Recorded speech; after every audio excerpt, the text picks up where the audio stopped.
2022ஆம் ஆண்டிற்கான மத்திய அரசின் தேசிய திரைப்பட விருதுகள் அறிவிக்கப்பட்டு வருகிறது. அதன் நேரலையை காணலாம். தேசிய திரைப்பட விருதுகள் அறிவிக்கப்பட்டு வருகிறது. பொன்னியின் செல்வன் ஒன்றிற்கு விருது வழங்கப்பட்டுள்ளது. சிறந்த தமிழ் படமாக பொன்னியின் செல்வன் பாகம் ஒன்றுக்கு விருது அறிவிக்கப்பட்டுள்ளது. 70வது தேசிய திரைப்பட விருதுகள் அறிவிக்கப்பட்டு வருகிறது. 2022ஆம் ஆண்டிற்கான மத்திய அரசின் தேசிய திரைப்பட விருதுகள் அறிவிக்கப்பட்டு வருகிறது. அதன் நேரலையை பார்த்து வருகிறோம். பொன்னியின் செல்வன் பாகம் ஒன்றிற்கு விருது வழங்கப்பட்டுள்ளது. சிறந்த தமிழ் படமாக பொன்னியின் செல்வன் பாகம் ஒன்றுக்கு விருது அறிவிக்கப்பட்டிருக்கிறது. அதை அண்மை செய்தியாக பார்த்து வருகிறோம். Thakkar and Nilish.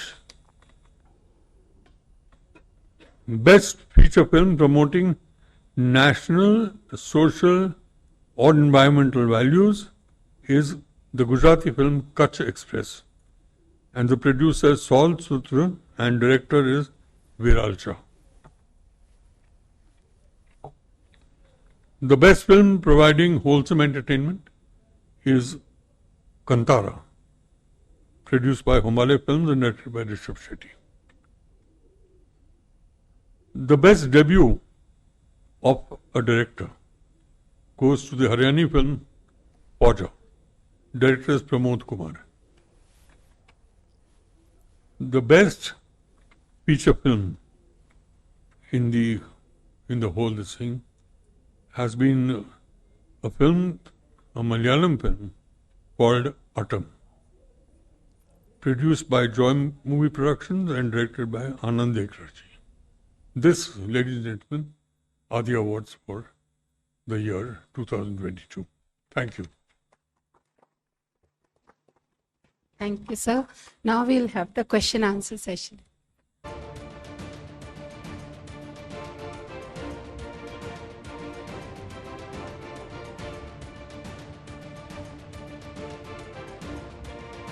இரண்டாயிரத்து 22ஆம் ஆண்டிற்கான மத்திய அரசின் தேசிய திரைப்பட விருதுகள் அறிவிக்கப்பட்டு வருகிறது. அண்மை செய்தியாக பார்த்து வருகிறோம். பொன்னியின் செல்வன் பாகம் ஒன்றுக்கு விருது வழங்கப்பட்டுள்ளது. சிறந்த தமிழ் படமாக பொன்னியின் செல்வன் பாகம் ஒன்று தேர்ந்தெடுக்கப்பட்டுள்ளது. 2022ஆம் ஆண்டிற்கான மத்திய தேசிய விருதுகள் திரைப்பட விருதுகள் அறிவிக்கப்பட்டு வருகிறது. அதை அண்மை செய்தியாக பார்த்து வருகிறோம்.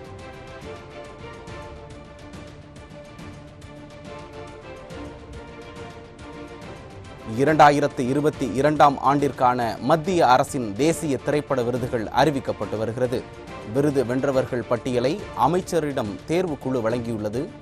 சிறந்த திரைப்பட புத்தகமாக கிஷோர் குமாரின் வாழ்க்கை வரலாறு புத்தகத்திற்கு தேசிய விருது அறிவிக்கப்பட்டுள்ளது. சிறந்த அனிமேஷன் படமாக கோகன்ட்ரி அறிவிக்கப்பட்டிருக்கிறது.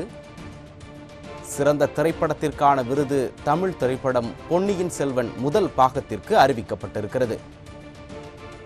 2022ஆம் ஆண்டு சிறந்த தமிழ் படத்திற்கான விருது பொன்னியின் செல்வன் பாகம் ஒன்று தேர்வு செய்யப்பட்டிருக்கிறது. 70வது தேசிய திரைப்பட விருதுகள் அறிவிக்கப்பட்டு வருகிறது. சிறந்த கன்னட திரைப்படம் KGF பகுதி 2ற்கு அறிவிக்கப்பட்டிருக்கிறது. இது குறித்த கூடுதல் விவரங்களை வழங்குவதற்காக நமது தலைமை செய்தியாளர் ஜெயக்குமார் இணைந்திருக்கிறார். வணக்கம் ஜெயக்குமார், இது குறித்த கூடுதல் விவரங்களை பதிவு பண்ணலாம். வணக்கம் கண்ணதாசன். 70வது தேசிய திரைப்பட விருதுகள் அறிவிக்கப்பட்டிருக்கிறது. குறிப்பாக தேசிய விருதுகள் தேர்வு குறித்து மத்திய அமைச்சரிடம் அந்த குழுவானது அறிக்கை கொடுத்திருக்கிறார்கள். அதனுடைய அடிப்படையில் தற்போது அறிவிக்கப்பட்டு வருகிறது.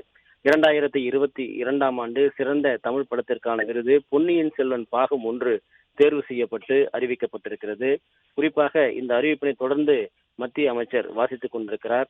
2022ஆம் ஆண்டு மத்திய அரசினுடைய தேசிய திரைப்பட விருதுகள் அறிவிக்கப்பட்டு வருகிறது.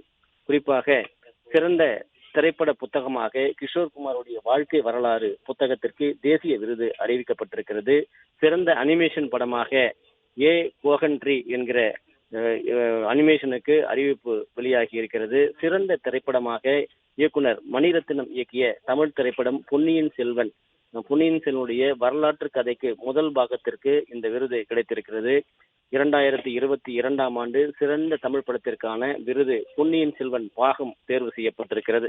சிறந்த கன்னட திரைப்படம் KGF பகுதி 2 அறிவிப்பு வெளியிடப்பட்டிருக்கிறது. சிறந்த ஒளி அமைப்புக்கான விருதும் பொன்னியின் செல்வன் தட்டி சென்றிருக்கிறது. சிறந்த பின்னணி இசையும் பொன்னியின் செல்வன் பாகம் 1க்கு AR ரகுமான் தேர்வு செய்யப்பட்டிருக்கிறார். இசை புயல் என்று தமிழ் ரசிகர்களால் வர்ணிக்கப்படக்கூடிய AR ரகுமானுக்கு சிறந்த பின்னணி இசைக்கான விருது பொன்னியின் செல்வன் பாகம் 1க்கு கிடைத்திருக்கிறது. சிறந்த முன்னணி நடிகையாக நித்யா மேனன் தேர்வு செய்யப்பட்டிருக்கிறார். திருச்சிற்றம்பலம் என்கிற படத்திற்காக அவர் தேர்வு செய்யப்பட்டிருப்பதாக அறிவிப்பு வெளியாகி இருக்கிறது. மேகம் கருக்குதா என்கிற பாடலுக்கு சிறந்த நடன இயக்கம் என்கிற அந்த விருது கிடைக்கப்பட்டிருப்பது அந்த அறிவிப்பினுடைய சாராம்சமாக இருக்கிறது. தொடர்ந்து அறிவிப்புகள் வெளியிடப்பட்டு கொண்டிருக்கிறது. சிறந்த திரைப்படமாக பொன்னியின் செல்வன் தேர்வு என்பது அந்த திரைப்படத்தில் நடித்திருக்கக்கூடிய அனைத்து நடிகர்களையும் இயக்குநர்களையும் கதாபாத்திரங்களையும் மகிழ்ச்சி அளித்திருப்பதாக திரைத்துறையினர் தெரிவித்திருக்கிறார்கள். தொடர்ந்து அறிவிப்புகள் வெளியிடப்பட்டு வருகிறது. சிறந்த சண்டை பயிற்சியாளராக அன்பரிவ் தேர்வு செய்யப்பட்டிருப்பதாக அறிவிக்கப்பட்டிருக்கிறது. அதே போன்று பின்னணி இசைக்காக AR ரகுமானும், சிறந்த நடன இயக்குநராக திருச்சிற்றம்பலம் படத்திற்கு ஜானி தேர்வு செய்யப்பட்டிருக்கிறார். அதற்கான அறிவிப்பும் வெளியிடப்பட்டிருக்கிறது. ரவிவர்மனுக்கு சிறந்த ஒளிப்பதிவாளருக்கான தேசிய விருது அறிவிக்கப்பட்டிருக்கிறது. பொன்னியின் செல்வனுடைய திறந்த திரைப்படத்திற்கான சிறந்த பின்னணி இசைக்காக இசைப்புயல் AR ரகுமானுக்கு அறிவிக்கப்பட்டிருக்கிறது. சிறந்த தமிழ் திரைப்படமாக பொன்னியின் செல்வன் முதல் பாகம் தேர்வு செய்யப்பட்டிருக்கிறது. தொடர்ச்சியாக சிறந்த ஒளிப்பொழிவாளருக்கான விருதும் பொன்னியின் செல்வன் தட்டி சென்றிருக்கிறது.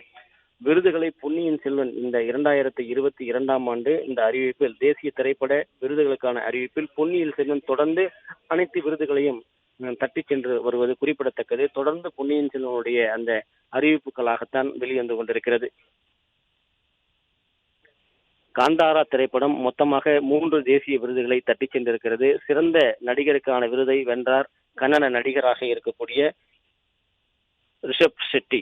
அதே போன்று காந்தாரா திரைப்படம் மொத்தம் 3 விருதுகளை தட்டி சென்றிருக்கிறது. KGF 2 சிறந்த கன்னட திரைப்படமாக தேர்வு செய்யப்பட்டிருக்கிறது. தொடர்ந்து அதற்கான அந்த அறிவிப்புகள் அறிவிக்கப்பட்டிருக்கிறது. 70வது தேசிய திரைப்பட அந்த விருதுகள் தொடர்ந்து அறிவிக்கப்பட்டு வருகிற நிலையில் தமிழ் படமாக இருக்கக்கூடிய வரலாற்று புதினமாக இருக்கக்கூடிய பொன்னியின் செல்வன், கல்கியினுடைய பொன்னியின் செல்வன் என்கிற நாவலை தழுவி பொன்னியின் செல்வன் என்கிற திரைப்படத்தை இயக்குனர் மணிரத்னம் என்பவர் இயக்கியிருக்கிறார். அந்த படமானது முதல் பாகம் அனைத்து விருதுகளையும் பெரும்பாலும் தட்டி சென்றிருப்பது குறிப்பிடத்தக்கது. கண்ணதாசன். 2022ஆம் ஆண்டிற்கான மத்திய அரசின் தேசிய விருதுகள் அறிவிக்கப்பட்டு வருகிறது. இது குறித்த கூடுதல் விவரங்களை வழங்கியமைக்கு நன்றி ஜெயக்குமார்.